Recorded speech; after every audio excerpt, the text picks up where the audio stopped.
Alright, so the dipstick's back in, the exhaust manifold is back on, the heads are on, springs are in, rockers, the other side's good.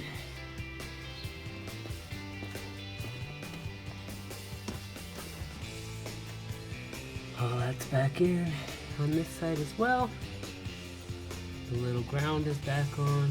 I need to put on one last piece that I took off. I don't know what it's called, but it's a pipe that connects from that exhaust manifold to this exhaust manifold, and then a hose down here, and I don't know what it's called. Put the alternator arm / power steering back on. That was kind of a pain in the ass. So it's coming along. Hopefully this thing will be up and running today. What frustrated me was, take a look at that. That's one of the bolts that focus there. It's one of the bolts that broke off. Along with that one. The third one up here did not break off. So that's all that's holding this together. But these bolts are bent. I know I didn't bend them, so must be some sort of pressure from a while ago. I don't know. But it's on right now. It probably should work until I probably go get an emissions test. But that's not due until next April. Put this thing back on. Didn't tighten that last bit right down there, that arm, because I can't get my ratchet back there or a wrench. So I mean, I hand tightened it as much as possible. Thing's still kind of loose. Hopefully shit doesn't fall apart on me while I'm driving down the road. Put this side back on as well. And next, I'm gonna put on all this other shit. So I'll put on the new oil pressure sensor, whatever you want to call it, and let's hope that was the problem. This is the one that I took off. It said it was unbranded when I bought it from Corvette Mods, and that's when I started having the problems. This little ring right here was kind of, when I took it off, was cocked like that, so maybe that's why it might have had problems. I don't know. Either way, I checked the numbers on this one and they match the one that GM sent me, and they're both made in Mexico, so I don't know what to think. Let's just hope the new one works. I don't know. If not, I might have to pay somebody to look at my car and fix it, and I do not want to do that because I've already spent quite a bunch of money to do it myself. Alright, so I put the alternator halfway back on just so that I can turn the motor by using a T50 on that bolt right there. And I turned it a few times, listened to the pistons go up and down, valves go up and down, and watch the springs go up and down, and everything seems to be working just fine. I heard air moving around through the engine. Didn't hear anything pop or anything scraping. It sounded pretty smooth, so we'll see. I also put in the oil pressure sending unit, and then I tightened it down. Hopefully that works. Everything should be ready to go. I'm also going to be taking the alternator back off so that I can have enough room to tighten the ignition coil assembly back on the valve cover, because there isn't really a lot of room to do that. So I'll get started.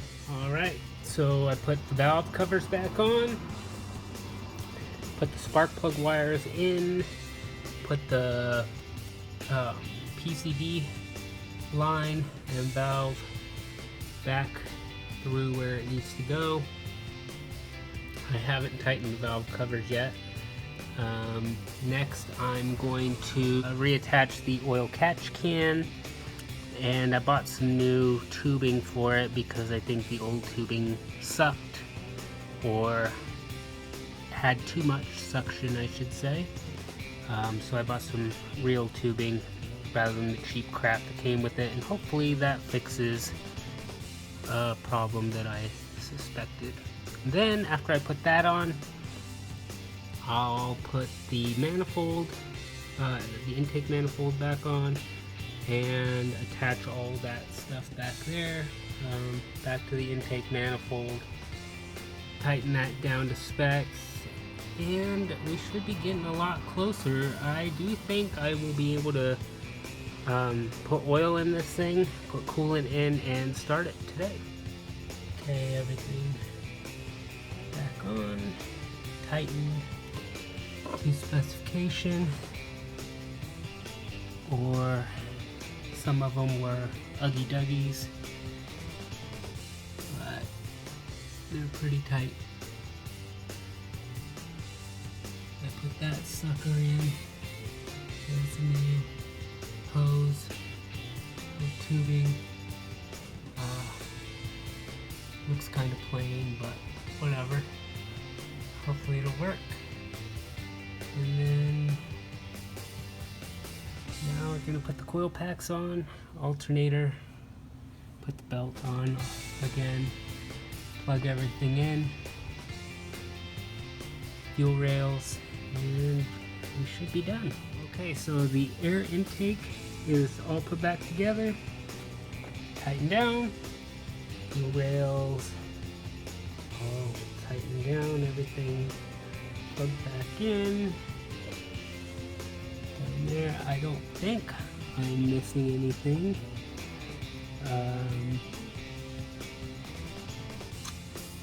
Put the brake fluid back in from when I did the brakes.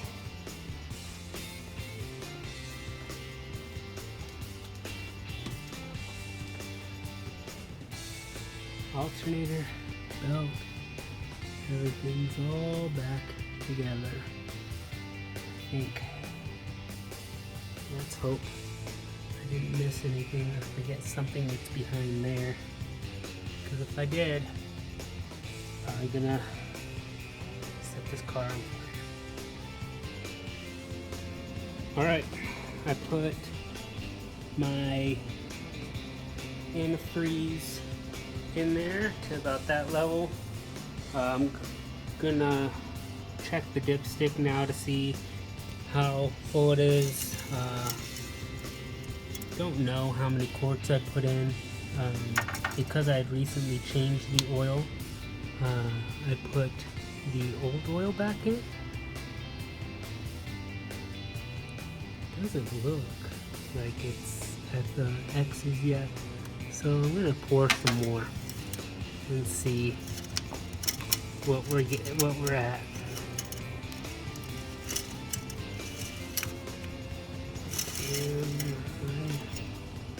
Yeah, it's not quite there. It's almost though.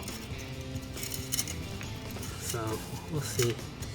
But as soon as I'm done doing that, I'm gonna lower the car. I already put the tires back on the front. Put all the brake fluid back in. So that's full. Power steering's good. So yeah, as soon as that's done, I'm gonna lower it and give it a start. Stay tuned. Alright, so I just started it. It started out at a little bit above 40 psi for oil pressure. It's slowly going down. Temperature is low. Voltage is good. Gas. It's gas. Let's go through some of these gauges. Oil temp's 84.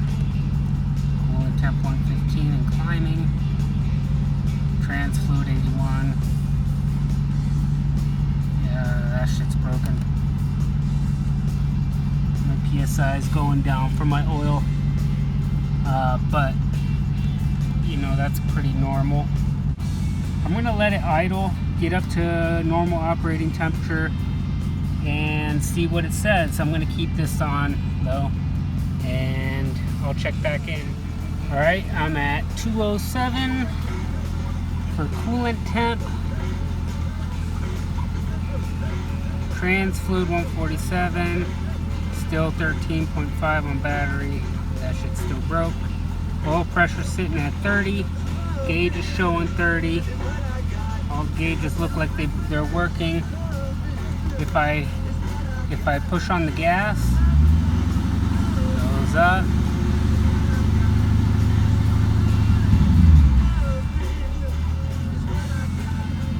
Idling at about a little over 500.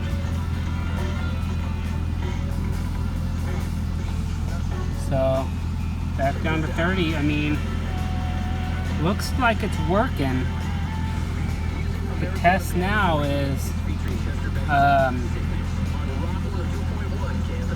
when I drive it, because the first time I drove it last time, it said low oil level, and I drove it anyways, and it had oil. I don't know. I don't know what was wrong with it. I'm pretty sure it was the sender, the oil pressure sender, so hopefully me replacing it with a GM part fixed the problem. But I did a lot of work to the car. The only thing that's happening right now is it's smoking. Smoking a pretty good deal. But I think that's just burning off all the antifreeze and various other things, dust and stuff. This car's been sitting for about a month, so I haven't really worked on it every day since going back to work, but it's got a lot of new parts on it. Been sitting, a lot of fluids leaked everywhere, a lot of parts were cleaned, so it's just burning off all that garbage. So hopefully it'll stop smoking soon. I'm at 212 right now. Again, just idling. I've revved it a little bit, but nothing past like 1500 RPMs, just to see how it sounds or how it handles pushing on the gas. Seems to be running though. No problems right now. When I take it for a test drive, I'll see if I get stuck somewhere. 214, so it's going up. Might not go up that high because I have the throttle body coolant delete that I did. So it might not go up to 220 like it normally would. So who knows? But I'm happy right now. We'll see if I get upset later.